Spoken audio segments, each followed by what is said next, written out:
Amsterdam to Do is a series of short videos in which I show you things to do in Amsterdam.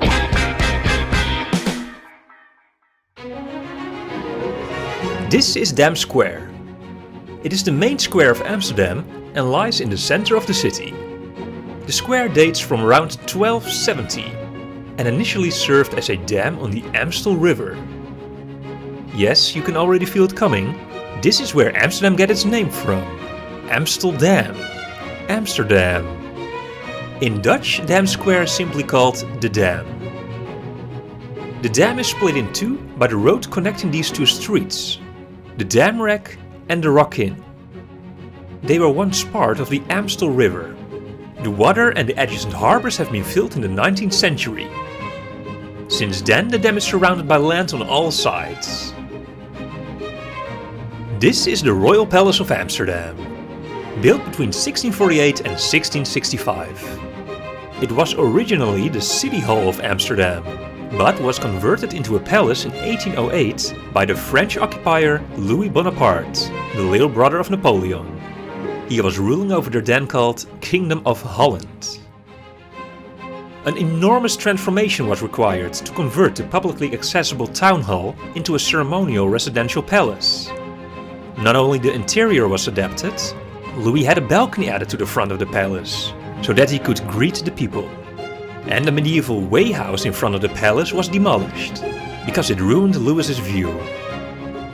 The building has remained a palace ever since, but the Dutch royal family is not living here. They are living in other palaces in the country. Every now and then there are royal events taking place in the palace, but most of the year it's open to the public and hosts exhibitions. Next to the palace is the new church. Built in the 15th century, so not so new anymore. But compared to the old church in the Red Light District, which is more than 100 years older, it's new. The new church has a long history. I will not go into the details in this video as it's about Dam Square, but there were several fires and restorations through the centuries. These days there are no more church services anymore. The church is mainly used for exhibitions and organ concerts. Other prominent buildings on the dam are, for example, the Madame Tussauds Museum, with wax statues of world-famous people and famous Dutch people, the 5-star hotel Krasnopolski. From coffee house to restaurant, it eventually grew into this prestige hotel. Over the years, more and more nearby buildings were bought, which were eventually transformed into hotel rooms.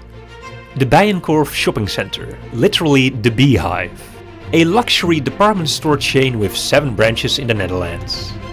The Netherlands' most famous shopping street, the Kalverstraat, also leads to the dam. Fun fact, in the Dutch version of Monopoly, this is the most expensive street.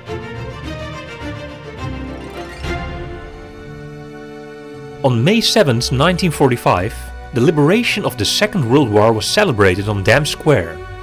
Thousands of people had gathered to welcome liberators. But around 3 p.m, shots were suddenly fired by German soldiers from a balcony on the corner of the Kalverstraat. Dozens of people were killed and over 100 injured. People took cover behind lampposts. The shooting lasted 2 hours. It's unclear what exactly originated the shooting. It was not investigated at the time. Perhaps frustrated drunken soldiers who couldn't accept the loss of the war. Another theory is that it was an act of revenge on a shot German soldier who refused to hand over his weapons. Since that same year, 1945, the National Remembrance Day has been held annually in the Netherlands. On May 4th, there's a ceremony on the dam that can be followed live on national television. Flowers are placed at the National Monument, which was unveiled on the dam in 1956. And after 2 minutes of silence, a verse of the Dutch national anthem is played.